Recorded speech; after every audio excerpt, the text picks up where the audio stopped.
रात्री झोपताना आपण सगळेच घराचा दरवाजा बंद करतो आणि आपल्याला वाटतं की आपण एकदम सुरक्षित आहोत. पण जर धोका आतूनच असेल तर? हो, हा विचारच खूप भयानक आहे. खरंच.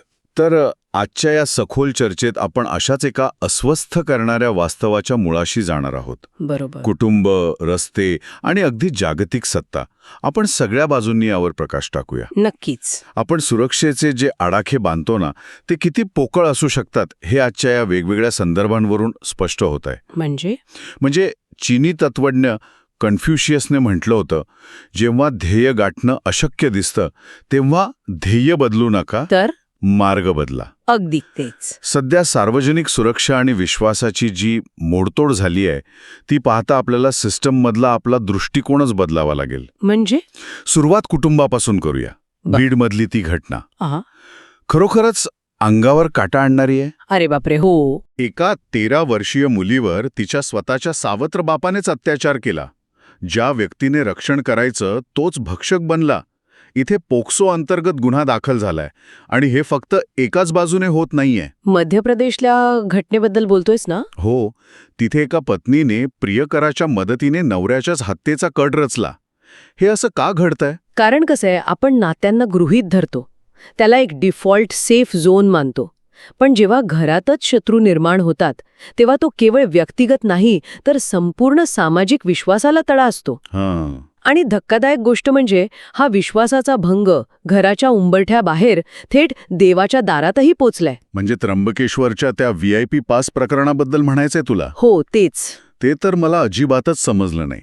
म्हणजे चक्क 200 रुपयांचा अधिकृत दर्शन पास 1000 रुपयांना ब्लॅकमध्ये कसा विकला जाऊ शकतो? आणि तेही डायरेक्ट खटला नावाच्या एका साध्या व्हॉट्सअप ग्रुपवरून. अरे देवा. आणि मंदिर प्रशासनाला याचा सुगावा कसा लागला नाही? हाच तर मुख्य मुद्दा आहे. या व्यवस्थेत पळवाटा इतक्या सहज उपलब्ध आहेत की राष्ट्रवादीचे नेते आणि खुद्द मंदिर विश्वस्त पुरुषोत्तम कडलग यांनाच यात अटक झाली. आस्थेच्या नावाखाली हा थेट बाजार मांडला गेलाय. इथे आपण एक गोष्ट स्पष्ट करूया की या माहितीतील राजकीय संदर्भांबाबत आपण कोणत्याही विशिष्ट पक्षाची किंवा विचारधारेची बाजू घेत नाही आहोत. मूळ स्रोतांमध्ये जे दिले आहे तेच आपण इथे तटस्थपणे मांडतोय. हो, नक्कीच. आपण फक्त फॅक्ट्स मांडतोय. आणि हे केवळ पैशांपुरतं नाही. भोंदूबाबा अशोक खराचं लैंगिक शोषणाचं प्रकरण बघा. याच्या तपासात नाशिकचे IG दत्ता कराळे आणि रुपाली चाकणकर यांसारखी मोठी नावंही चर्चेत आली आहेत. म्हणजे सत्तेचा वापर करून सिस्टीममध्येच कसे गैरप्रकार चालतात हेच यातून दिसतं. बरोबर. जागतिक पातळीवरही अगदी हेच दिसतंय. ब्राझिलियन मॉडेल अमांडा उंगारोने आता इशारा दिलाय की ती एप्स्टाईन प्रकरणात मेलानिया ट्रम्प यांचे छुपे संबंध उघड करेल. बापरे. एप्स्टाईन प्रकरण म्हणजे जगभरातल्या श्रीमंत आणि सत्ताधाऱ्यांच्या काळ्या कारभाराचं प्रतीकच मानलं जातं. बंद दाराआड काय चालतं हे आपण पाहिलं, पण हा सुरक्षेचा अभाव आपल्याला रोजच्या प्रवासातही दिसतो. महाराष्ट्र रोड क्रॅश रिपोर्ट 2023चे आकडे पाहिलेत का? नाही, काय सांगतोय तो रिपोर्ट? एका वर्षात तब्बल 15,366 मृत्यू. 15,000? हे आकडे खरंच शॉकिंग आहेत. आणि त्यात म्हटलंय की 70% अपघात फक्त अतिवेगामुळे झालेत. पण मला वाटतं आपण याला फक्त चालकाची चूक म्हणू शकत नाही. हे सिस्टमच्या डिझाईनचं अपयश आहे. एखादा रस्ताच जर असा बनवला असेल जिथे वेगावर नियंत्रण ठेवणं कठीण आहे किंवा दिशादर्शक फलक नसतील, अगदी बरोबर, तर तो रस्ता नसून एका टिकिंग टाइम बॉम्बसारखा बनतो. आपण या त्रुटींना इतके का सरावलो आहोत? खरंय. या आकड्यांमागे उद्ध्वस्त झालेली आयुष्य आहेत. बीडमध्ये बसच्या धडकेत 23 वर्षांचा अथर्व ढगे गेला.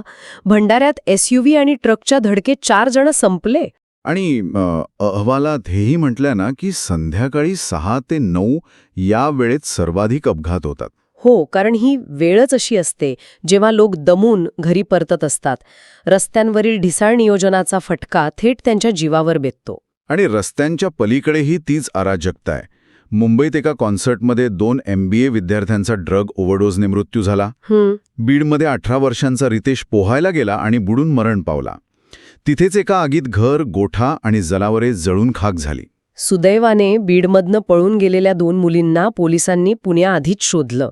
पण या घटना पाहिल्यावर वाटतं की व्यवस्था नावाची काही गोष्ट उरली आहे की नाही. यातूनच मला वाटतं प्रिव्हिलेजचा म्हणजे विशेषाधिकारांचा मुद्दा समोर येतो. झेरोदाच्या निखिल कामत यांच्याशी झालेल्या वादानंतर अनाहीस पटेलने मान्य केलं की ती विशेषाधिकारांच्या खुशीत लहानाची मोठी झाली. हो, त्यामुळे तिला वास्तवाची झळ बसली नाही. पण हा विशेष अधिकार तुम्हाला कायम वाचवू शकत नाही. अर्जुन तेंडुलकरच्या लग्नात ज्येष्ठ गायिका आशा भोसले किती अशक्त दिसत होत्या हे आपण पाहिलंच. तिथे सायरा बानूंनी त्यांच्या जुन्या आठवणींना उजाळा दिला. म्हणजे पैसा आणि प्रसिद्धी असली तरी वेळ आणि नियतीसमोर सगळेच हतबल असतात. थोडक्यात सांगायचं तर सुरक्षेसाठी किंवा सत्यासाठी कसलेही शॉर्टकट नाहीत. न पैसा न सत्ता आपल्याला संपूर्ण सुरक्षा देऊ शकते. अगदी बरोबर. डोळसपणे वास्तवाकडे पाहणे हाच एक मार्ग आहे. जाता जाता एका अशा घटनेवर विचार करूया जी मानवी प्रवृत्तीच्या अंधाऱ्या बाजूची जाणीव करून देते. कोणती घटना? अहमदाबादमधील डोसा मृत्यू प्रकरण. तिथे एका विशिष्ट फळाची म्हणजे मुलाची अपेक्षा इतकी विकृत झाली की पालकांनी स्वतःच्या मुलींची हत्या केल्याचा संशय आहे. अरे बापरे, हे अत्यंत भयानक आहे. हो ना. जेव्हा एखाद्या अंधश्रद्धेची किंवा हव्यासाची जागा मानवी जीवनापेक्षा आणि तर्कापेक्षा मोठी होते तेव्हा त्या समाजाचं भवितव्य काय? याच अस्वस्थ करणाऱ्या प्रश्नासोबत आपण आजची ही सखोल चर्चा इथेच थांबूया.